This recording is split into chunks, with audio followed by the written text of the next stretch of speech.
Another makeup tip from Oreo too. So I know you want to learn something good too. You want to learn something new. You want to learn some new techniques that can help your makeup game.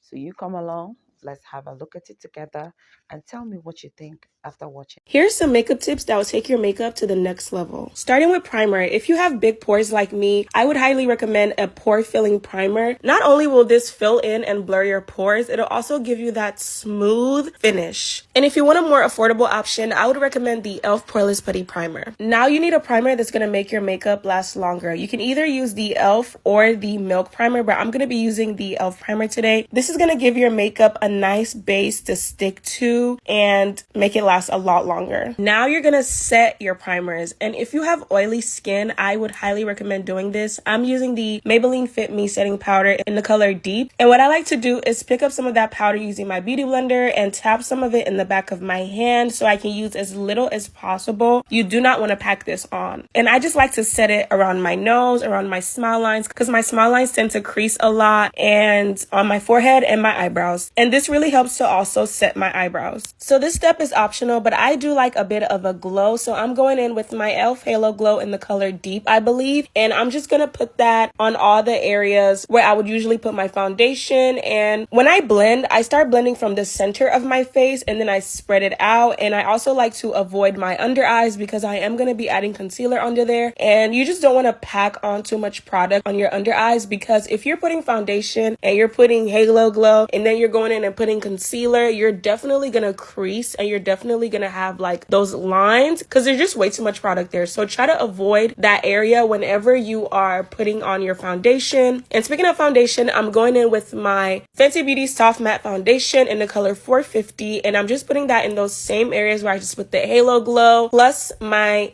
nose and my forehead and my neck. Of course, can't forget the neck.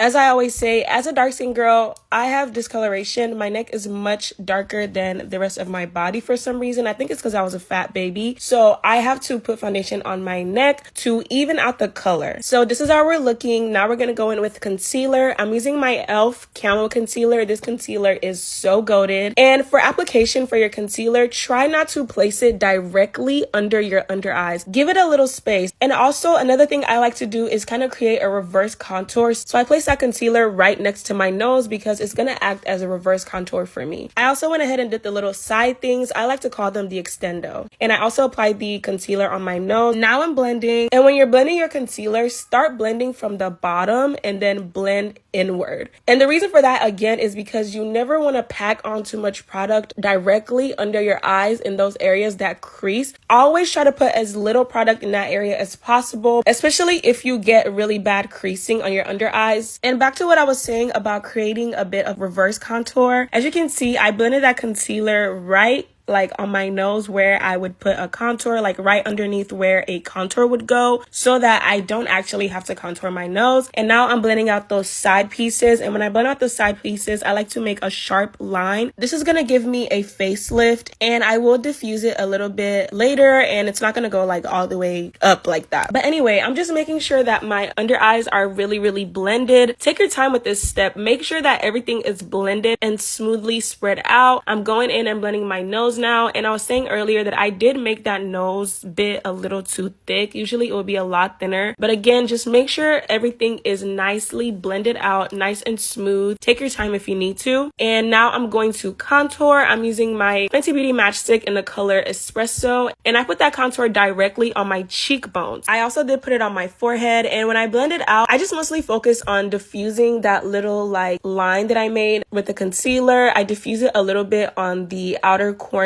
keep the inner corner sharp, and then I also take it down and just give my cheekbones a little more structure. And I'm literally blending this contour, or should I say bronzer, directly on my cheekbones. And that's gonna look different for everyone because everyone has different facial structure. So just try to figure out a way to blend the contour or the bronzer in a way that fits your specific facial structure. And then I go in and blend out the forehead piece as well. And I'm always forgetting to do this, but I also like to take the bronzer and put it directly directly on my jawline to make it a little more structured and a little more defined. And I promise this makes a difference, which is why I hate when I forget to do it. And then I'm just going back in and blending out my concealer again because we are now going to be setting. And before I set, I just want to make sure that everything is locked into place. And we're going to be setting in part 2, so make sure you check that out. It's already up right now. You definitely don't want to miss all the tips that I still have left to show you guys. I promise you need these tips. And your makeup is only half done. Like, be for real.